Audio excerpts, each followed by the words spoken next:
Este podcast foi realizado no ano de 2024 com recursos do Funcultura e Secretaria de Cultura do Estado do Espírito Santo.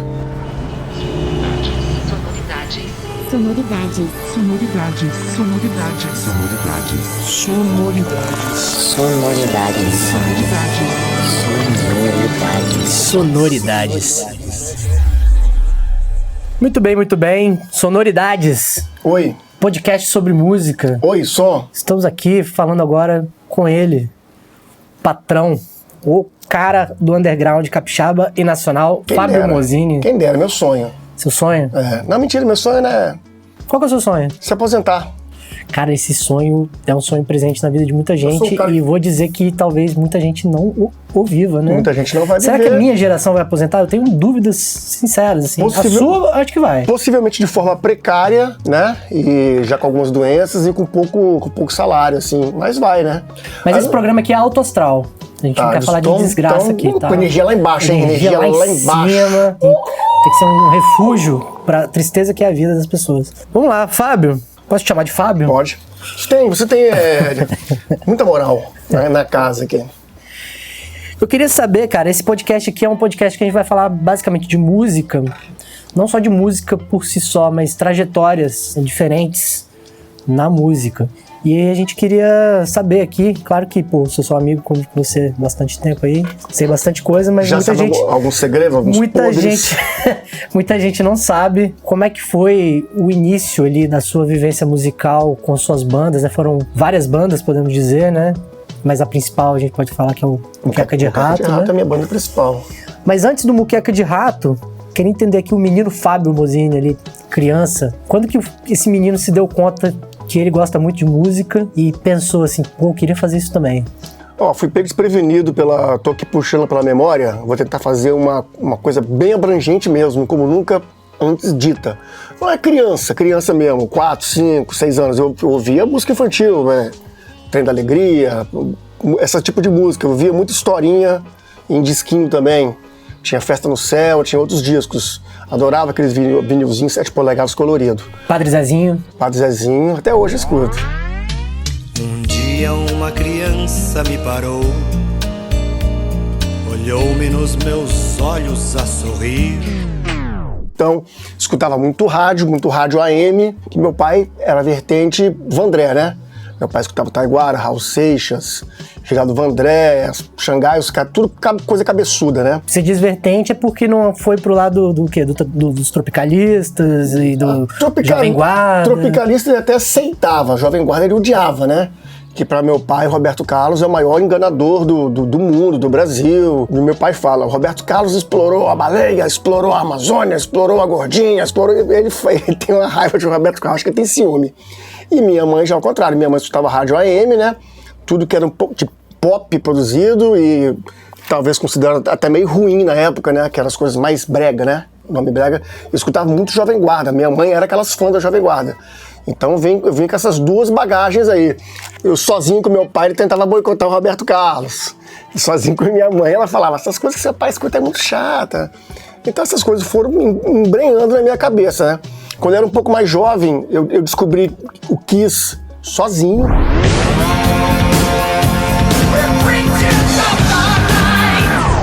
Eu acho que foi o primeiro disco meu, tem até um meme. Foi seu primeiro contato com rock?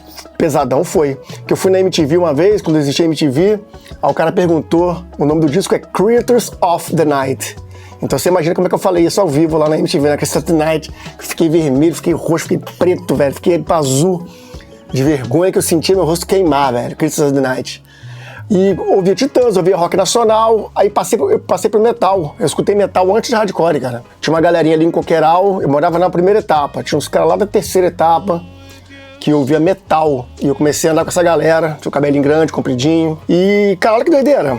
Eu descobri que a galera era fátio do metal antes de ter o termo, né, fascista, essas coisas, que eu comecei a descobrir que os caras eram homofóbicos, e tinha uns caras escrotaço, velho, as ideias erradas, sacou? Os caras de direita, assim, na alma direitista, né, os caras do metal. Aí eu comecei a migrar pro hardcore. E você acha que naturalmente, porque quando a gente é jovem, a gente tá suscetível muito ao grupo, né? Por que você se sentia diferente daquela? Eu não sei, porque talvez por causa do meu pai, com essa coisa da música nordestina, também tinha muita música vinda do Nordeste, música oriunda do Nordeste. O João do Vale foi um dos... De vez em quando eu falo que o João do Vale me influenciou mais que punk. Aí os caras falam, acho que eu tô fazendo cena, né? Acho que eu tô querendo ser engraçadinho ou querendo ser muito lacrante, né? Mas influenciou, cara. Se não fosse a música lá do Cadê Toinho, não existiria a música Minha Escolinha, sacou?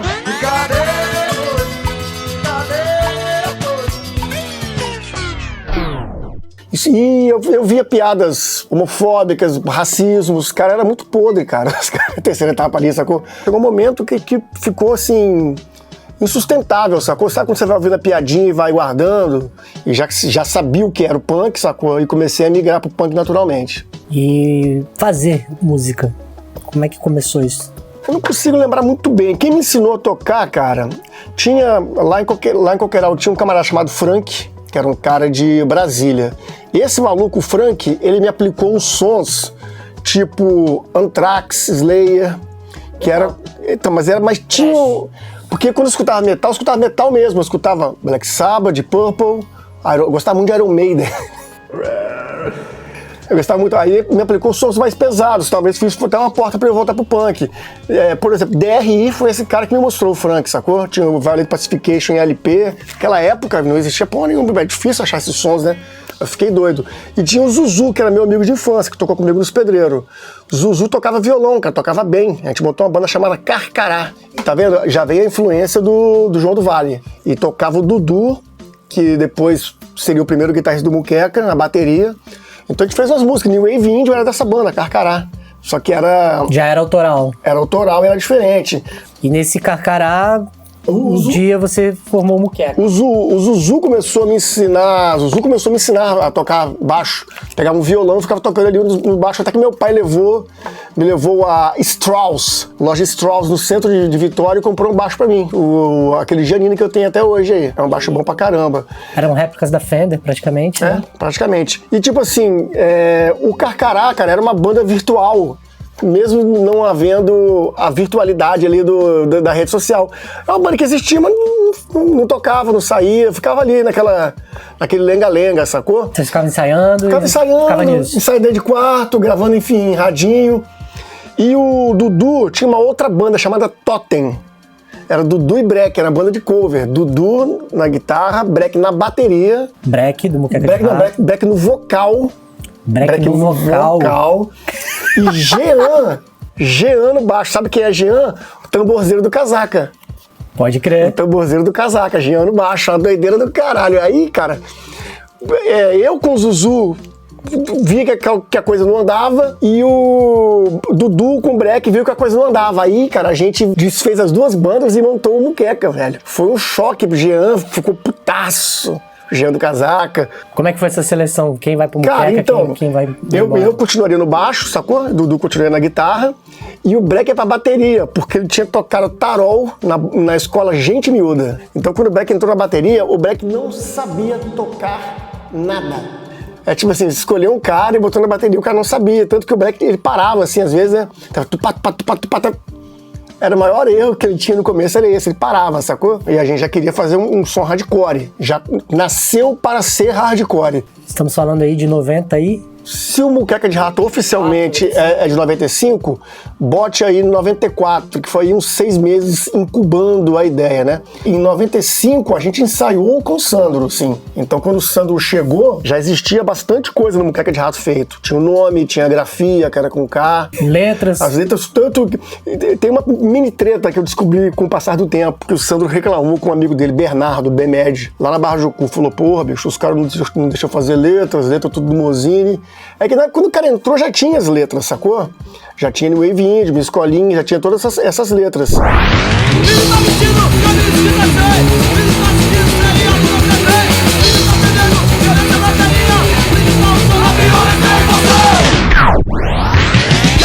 estudar para ser doutor, com muito carinho, com muito amor. E a letra Dislexia do Breck. É a única letra que o Breck escreveu na vida dele. Essa letra não fala nada com nada, né? Por isso que é Dislexia o nome. Vira, vira, vira, vira, vira, vira. E o Sandro começou a fazer letras na segunda demo tape, né? Existia uma separação também entre o hardcore podre e o hardcore melódico. Tanto que até hoje perduram as piadas entre Dead Fish e Muqueca de Rato. E que realmente houveram pequenas tretinhas no começo dos anos 90. O Fabrício, do Grito de Ódio, jogou uma baqueta na cara do Noah, sacou? Num show que teve ali no Ibis. O Léo Aranha mijou nos pratos do Muqueca de Rato uma vez. Tinham pequenas tretas ali, sacou? E porque o cara nasceu em Vila Velha e tocava hardcore tosco ou ruim, o cara era foda, era punk, nasceu em Vitória, tocou melódico, era playboy, sacou? Então os caras do Dead Fish eram retratados como playboys, tá ligado? Se for avaliar comportamento e questão financeira, tem gente de Vila Velha que é muito mais playboy do que alguns integrantes de bandas de hardcore melódico Era um pouco sintomático também da rixa de bairro, né? Da rixa de cidade. Um pouco. Depois virou mais fanfarra, virou mais festa. Porque ninguém ama Vila Velha tanto assim, sacou? É porque Vitória era a capital, então a Vila Velha era considerada um local tosco, um local na beira do valão. Era uma afirmação, né? Era um jeito de se afirmar, mas eu lembro que da mesma forma que eu falei que a gente começou a pregar a união de bandas de metal do crossover, isso aconteceu com hardcore também, porque em alguns momentos, cara, era questionável ter um show de Muqueca e Dead Fish, cara. Por incrível que pareça. E eu lembro que lá em 1910 o Rodrigo me entrevistou, cara. O Rodrigão fez uma entrevista comigo, do Dead Fish, e aí a gente começou a criar um laço de amizade, e as bandas começaram a tocar um pouco mais juntos, e começaram a conviver mais. E aí começou essa punheta, Muqueca e Dead Fish, né, a se misturarem aí. O Sandro gravou uma música no Sonho Médio, o Rodrigo gravou uma música no Gaiola, e aí foi apaziguando essa pequena treta aí, que nem existia essa treta, né? Que de treta a gente pode dizer que, pô, pra quem não é daqui e vê acontecendo, pode considerar um movimento, de repente, né? Cara, as pessoas dizem que isso aí foi o hardcore capixaba, o hardcore Vila Velha, capixaba, né? Importantíssimo tinha no cenário nacional do hardcore. O Gritos de Ódio também, que depois virou Gritos apenas. Uma banda que teve um bom destaque também na época. Você acha que existia um senso de comunidade? Sim, com tretas pontuais ali no meio ali, como quase toda comunidade tem. Questões de inveja. Eu senti muita inveja da gente do Muqueca. É mesmo? Senti o clima pesado, assim, ó. Senti assim. Cara, você imagina que nós do Muqueca éramos. Se eu montar uma banda hoje aqui, e essa banda daqui um ano fizer um relativo sucesso, porra, olha a quantidade de e-mails que eu tenho hoje na minha mão. Eu tenho uma gravadora, eu tenho contato com quem prensa CD, eu consigo fazer CD, eu consigo trocar, eu tenho uma rede social com uma quantidade aí de seguidores, eu tenho amigos jornalistas, amigos influentes, eu consigo fazer uma coisa, pular alguns degraus. Naquela época a gente não era nada, a gente era uns moleque pobre, velho, que andava de chinelo de dedo, cara, assim, e a gente conseguiu fazer um negócio muito orgânico, muito natural, sacou? Deixando muito pra trás outras pessoas que estavam fazendo há muito tempo. Não tinha rede social? Não tinha, graças a Deus. E era como que vocês faziam? Tudo no... Flyerzinho xerocado, botava um monte no negócio, feito à mão, datilografado, fita. Correspondência. O Muqueca de Rato vendeu muita fita demo, cara, muita, coisa de 2.000 fitas, eu acho. Na época era um bagulho, assim, incomensurável. Eu falei, caralho, não acredito, velho. Eu passava tardes e tardes gravando. Eu não tinha parede de som bom, né? A única pessoa que eu conhecia que tinha um deck duplo era meu tio Agnaldo. Eu ia lá pra casa dele à tarde, que ele trabalhava, eu tinha a chave da casa do meu tio, cara. E passava lá de 4 a 5 horas copiando fitas. Saía de lá com 10, 15 fitas. E tinha que ser no tempo, real time, né? Não tinha. Acho que talvez tivesse 2 vezes, eu acho. Será que foi dessas gravações de fitas aí que surgiu a Laja Records? Nós estamos falando do Mozini aqui, gente. Quem não tá ligado, Mozini é um homem banda quase, né? Já fui. Várias bandas. Homem gravador agora. E pra poder fazer acontecer as bandas, o cara foi na raça e montou a própria gravadora, o próprio selo, né? Mas conta então, um pouco pra gente só essa parte. Tem uma parte que é muito mais clara essa transição, porque o Pasqualinho foi gravado pela RVC Music de Brasília. Quando a gente gravou o disco lá em Brasília com esse camarada e os discos chegaram, eu tomei muito à frente de fazer distribuição de discos, sacou? Então eu ligava para as lojas de São Paulo, eu ia para São Paulo com uma mala preta cheia de CD e eu vi como é que foi feita a capa, eu vi como é que escaneava o negócio, como é que cortou, o que era uma capa. Sampa. Como é que foi? Você viu nisso uma oportunidade de fazer algum capilé? Você queria se fazer acontecer enquanto músico e poder ajudar as bandas? Qual que era a sua intenção na coisa? Nunca imaginei que ia ganhar dinheiro com isso. Nunca. Na época eu senti... Quando eu vi o trabalho da RVC, eu nunca falaria mal da RVC na minha vida. Vitor, se você estiver vivo ainda, estiver escutando, um beijo pra você. Mas a RVC tinha deficiências pra gente, cara. Eu achava que eu, como me infiltrava ali no meio, eu ia lá pra São Paulo e conseguia vender mais disco. Quando eu vi, cara, quando eu dei por mim, eu tava comprando a produção toda da RVC, cara. De 1000 CDs prensados, eu comprei 500, tá ligado? Eu falei, cara, eu posso fazer. Eu vi como é que faz, eu vi onde é que manda. Então, a Laja surgiu para lançar o Muqueca de Rato. Ponto. Eu nem imaginei que lançaria outras bandas. Porém, ao descobrirem que eu tava montando a gravadora, as pessoas foram se aproximando, perguntando, você não quer ajudar não? Então, o primeiro disco que eu lancei foi o Gritos de Ódio. E na sociedade ele tenta contornar os problemas que causou. Talvez por aí necessitando perdão. Desde que acude e provoque sua própria destruição.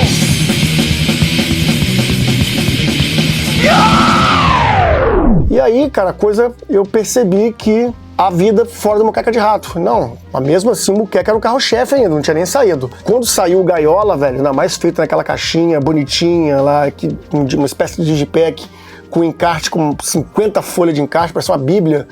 Aí, velho, foi o divisor de águas da Laja, cara. Por exemplo, eu vendi 1000 CDs do Gaiola em um mês, cara.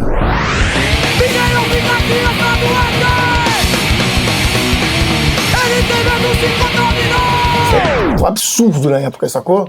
Por até exemplo, hoje? Não, até hoje. Hoje é mais absurdo ainda. Hoje seria um milagre. Cara, tava aprendendo, velho. Sabia nada, assim. Infraestrutura zero. Pra fazer. Tentativa e erro. Tentativa e erro pra caralho.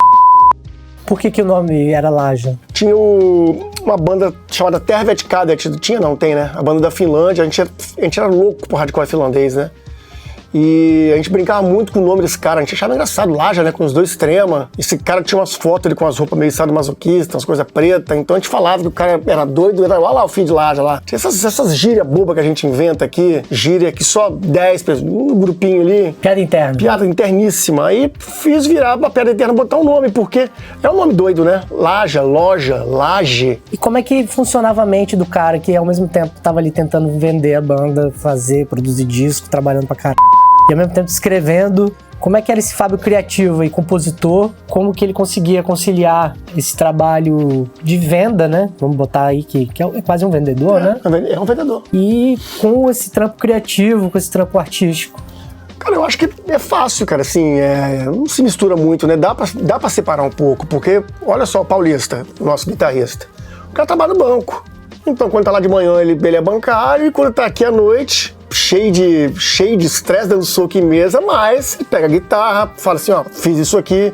Então tinha os momentos lá de explosão de criatividade, que apareciam umas coisas, que eu achei até que eu tinha perdido essa coisa com o disco novo do Muqueca.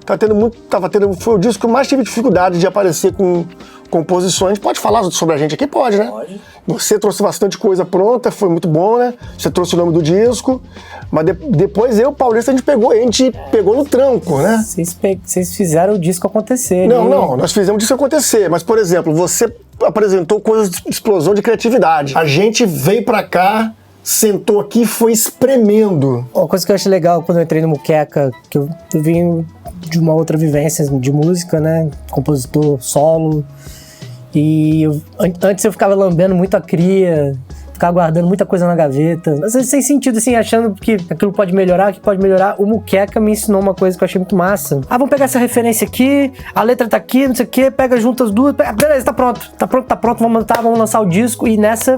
Muqueca tem quantos discos aí na bagagem? Acho que vai o 9º, né? Estamos indo pro 9º. Tipo assim, tem vários pontos aí. Muqueca é banda de hardcore tosco, né? Não tem muito o que inventar.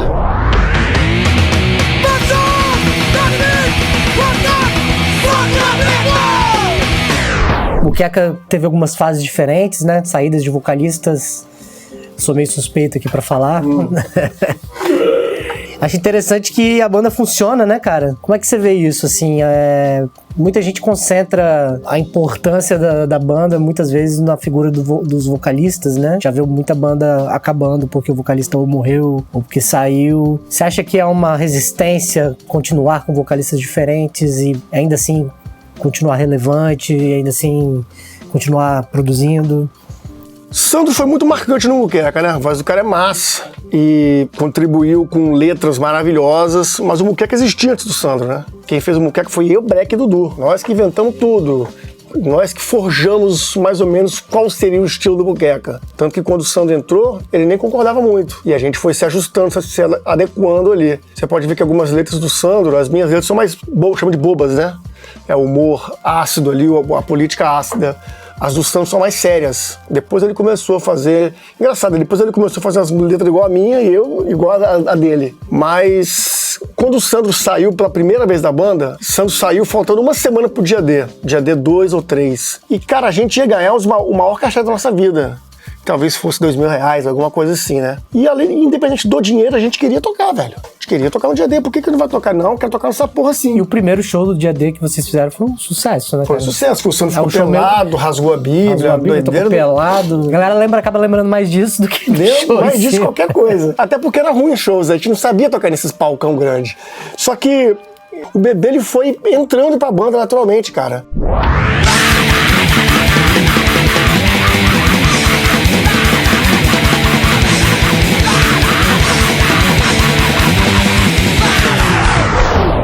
Tanto que, se eu não me engano, no encarte do Gaiola tem escrito Bebê, animador de plateia, alguma coisa. Ele era uma espécie de hold, de backing vocal.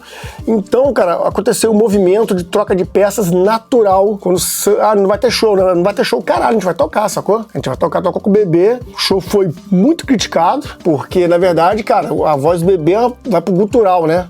O gutural grosso e os rasgadão. E a voz do Sandro era a voz limpa. Quando o Bebê interagia nos shows ali com o Sandro, era legal. Quando ele entrou e fez o show todo, foi um impacto muito negativo, né? Mas o cara entrou na roubada, entrou na fogueira, perdeu a voz, lógico, né? Porque não estava acostumado a fazer. Só que mesmo assim, cara, a gente decidiu manter o cara na banda. E fazer o Acabar Com Você e começar a escrever a história do Muqueca com o Bebê, sacou? Que eu acho que os discos de estúdio do Bebê são foda. Só que aí, velho, como é que é a história? Aí no Máquina de Fazer, o Sandro já volta a cantar, cara. O Sandro cantou Bush sorrindo, fez alguns outros back vocals, Refrigerante Blerg. E eu encontrei o Sandro em algum lugar, velho, num boteco, eu troquei ideia com ele, abracei ele e tal. Vamos voltar a fazer uma coisa com a gente. Vocês chegaram a ter uma treta, não? Não. Né? Era uma coisa que ele quis sair, saiu, treta velada.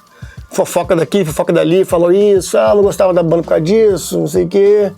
Não, nenhuma treta aberta, sacou? Mas, velho, eu acho que é uma banda que conseguiu se superar. Cara, eu vi um show do Cólera, velho. Você viu também, né? Eu vi um show do Cólera. Alguém, você já imaginou o Cólera sem o Redson, cara? E, tipo assim, e foi bom, cara. Foi bom pra caralho. E eu fiquei emocionado em ver o Cólera tocando, velho. Fiquei feliz pra caralho, fiquei emocionado. Ver o Val também, o Pierre, os caras tocando. E eu acho que os caras fizeram algo altamente digno. Assim, respeitoso, digno. E foi... Eu acho que o Cólera buscou um lance de fazer algo parecido, né? Eles encontraram alguém que remete ao Redson, né? Muitas vezes eu escutei ele, a voz do Redson. Eu acho que foi o Muqueca que não buscou fazer isso. Acho que isso que eu te pedi pra fazer um pequeno apanhado dessa história e dessas trocas de vocalista até o momento que a gente tá hoje, assim. Um apanhado... No seu ponto de vista. Um apanhado técnico? Técnico não, um apanhado histórico. Bicho, o Pascoalinho Gaiola, fase de ouro do Muqueca, né? Porque quando você tá, é muito pequeno ainda, tá muito no começo, qualquer avanço que tem costuma ser um pouco mais significativo, né? Vou dar um exemplo aqui, tomara que eu não pareça ser escroto. Vamos tentar não ser, sei lá, nojento. A gente tocou com Black Flag, gente. Maneiro, né? Eu não me emocionei muito, cara, assim. Eu não... Cara, você zoou o Greg. Eu zoei o Greg. Falei pra cortar o dedo dele, Você né? falou, eu queria cortar seu dedo pra você não solar tanto. Chato pra caralho, mas eu gosto dele. Apesar de ter... Ele chegou pedindo desculpa pra gente. Pô, desculpa, não consegui ver o show de vocês, me atrasei. Você respondeu, dá nada não, eu também vou embora na hora do seu show. Bicho. Ah, velho, essa lambeção de pau pra gringo é chato também, mas a questão não é essa, não. Nessa época aí, cara, as coisas tinham um impacto mais feliz pra gente, sabe? As coisas emocionavam mais. Quando o Bebê entrou na banda, cara, acabou virando uma crise, cara. Como foi esse processo aí? Sai o Bebê, entra o Sandro? Rapaz, de novo. O Sandro já tinha feito uma pequena aproximação da gente. Participando desses discos, né? Nós nunca estamos de mal. Nunca ficamos de mal, sacou? Só que, velho, cada um, saiu, beleza, abraço. Então o Sandro morava na Barra do Jucu, que tem uma pequena distância aqui geográfica. O cara que mora em Itapuã, do meu lado, eu vou encontrar mais. Pra galera que mora aqui mesmo, é quase outro país, né? Então isso já isolou o Sandro. Aí eu encontrei ele, cara. O Bebê já tinha saído da banda. A gente não sabia o que ia fazer, se ia colocar, seria eu, Paulista, os vocalistas. A gente falou que não ia parar, sacou? Eu encontrei Sandro no boteco em Vila Velha e pedi pra ele cantar a música no Merda. Falei, tô com uma ideia de uma letra aqui, de um título de disco, só que eu não sou a pessoa pra fazer essa letra é sua. O nome da letra é Eu Tenho Pena dos Insetos que Me Picam. Eu quero que você faça uma letra dizendo o seguinte, que o mosquito é bobo, ele tá picando, mas ele não sabe que ele tá picando um monte de gente nojenta, picando nazistas, racistas, que ele não devia beber esse... Aí o Sandro fez a letra que é, bicho. Eu posso elogiar porque não é minha, aquilo é um texto maravilhoso, né? Eu tenho pena dos insetos que me picam, mosquitos que tiram onda de vampiros e não passam de mim, como você dos raquíticos, sedentos por sangue de sublimes. Aí a gente realmente se aproximou de novo, eu e o Sandro, sacou? E nesse meio tempo tinha uma conversa... Vaga do Muqueca tá aberta. Tinha uma conversa com o Rafael Ramos, cara, da DEC, cara, dos pedreiros. Ele queria contratar os pedreiros pra fazer um disco, achou que ia ser o novo Raimundos dos pedreiros, né? Que realmente, quando a gente fez o primeiro disco dos pedreiros com o Zuzu, cara, foi um mini estouro, né? Mantendo-se suas devidas proporções. É porque, por exemplo, os pedreiros, minha mãe conseguiu ouvir, cara. Porque você me abandonou.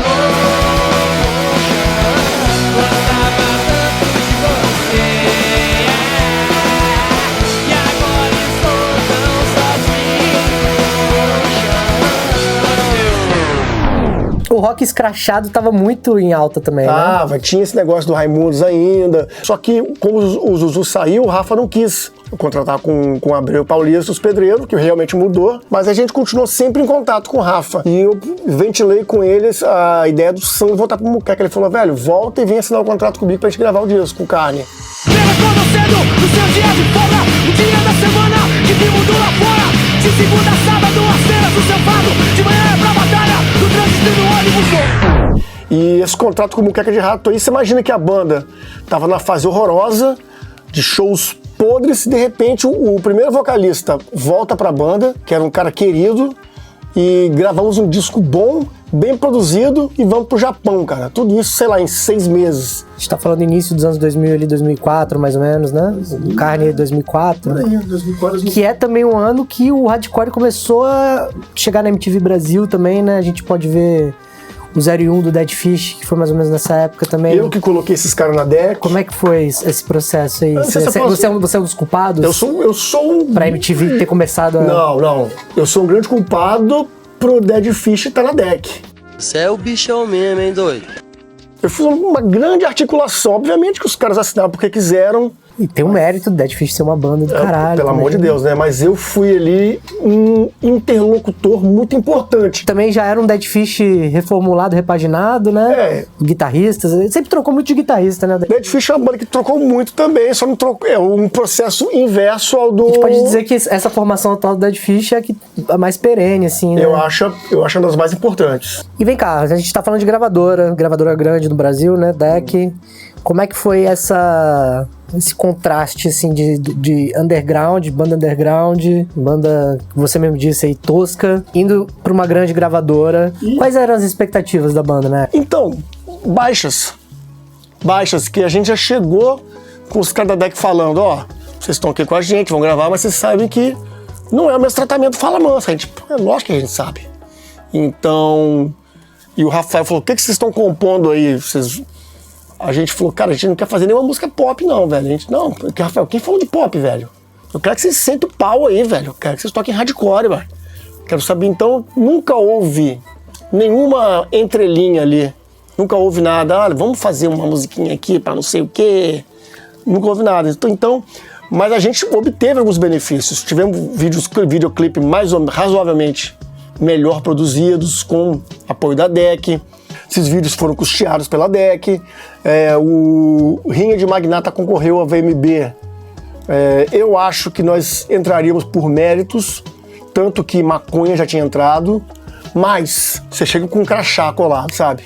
Os caras da DEC aí. Fizeram mais 2 discos com o Sandrinho, né? O Hitler's Dogs.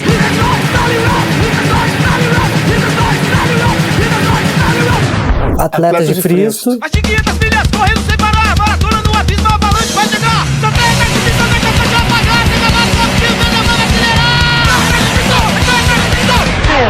Os outros discos já não foram mais com a DEC. Como é que foi esse lance de ter gravado com uma gravadora e depois não gravar mais com a gravadora? Cara, é com uma coisa muito amistosa que funciona com o Rafael, sacou?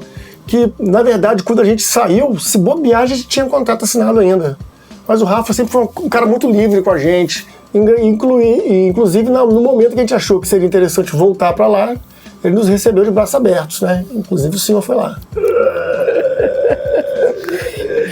Beleza. Trajetória aí, vamos botar aí bem sólida, né? Belíssima bonita, trajetória. Né? Emocionante, né? Eu até chorei aqui algumas vezes já. O Muqueca, eu tô junto, né? Parece até que eu sou um cara outsider falando, mas é legal a gente falar pra galera, pro público que não tá ligado. Acabamos de gravar um disco aí, né? Generais de Fralda. Como é que tá a sua expectativa, assim, pra lançamento desse disco? Quando eu gravo disco, eu tenho várias fases, né? Uma das fases, eu saio do estúdio que eu não quero nem olhar para aquele disco. Aí logo essa fase passa e eu começo a ouvir muito, com dois motivos essa audição. Uma que às vezes eu tô gostando, quero lamber a cria, quero curtir, e fico ouvindo ali pra procurar cabelo em ovo, né? Pá, tem um beliscãozinho aqui, tem um negócio, né? Procurando defeito, literalmente. Procurando defeito. Então, cara, eu já tô na terceira fase desse disco, Generais de Fralda. A primeira que você não quer ouvir. A segunda você ouve pra caralho. E a terceira que você para de ouvir de novo. De tanto que você ouviu. Dá aquela cansada, né? E eu acho que é um disco, velho. É um disco entre o Boiada Suicida e o Hitler's Dog. Na minha opinião. Ele tem muito do Boiada Suicida ainda, mas ele tem aquela nojeira do Hitler's Dog. E é um disco, cara. Escutei com um amigo meu, né? Ele adentrou meu carro, ele escutou o disco do início ao fim. Ele falou, cara, parece que eu tomei uma surra, ele falou. Parece que eu fui violentado. E eu espero muito da mixagem desse disco do Rafael. Eu acho que é a mixagem que ele mais vai sentar a mão, cara. Agora eu acho que esse disco novo vai ter alguma coisa de hi-fi nele, mas ao mesmo tempo ele vai ter uma sonoridade podre. Eu tô muito curioso pra ver o resultado disso aí, cara. Bom saber que essa verve criativa ainda tá rolando, que esse papo de aposentadoria aí ainda vai demorar um pouquinho. Vai demorar porque eu não posso, mas eu queria. Tomara que demore um tempo ainda, é o que o público quer também. E, pô, obrigado, cara. Obrigado por conceder essa entrevista aqui. O pessoal vê que bateu a mão. Ninguém tá vendo, mas o pessoal tá sentindo essa emoção. Vê com os ouvidos. É isso aí, sonoridades. Sonoridades. Sonoridades. Sonoridades. Sonoridades. Sonoridades. Sonoridades. Sonoridades. Sonoridades. Sonoridades.